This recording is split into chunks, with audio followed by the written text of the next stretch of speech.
Pumunta tayo sa Sokwa Cave ngayon. Gamitin natin itong si pedestrian susok.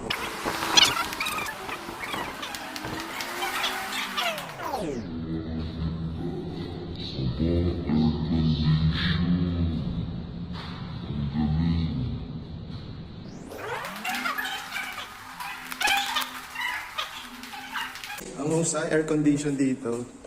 Ayan to yung Sokwa Cave Car Park.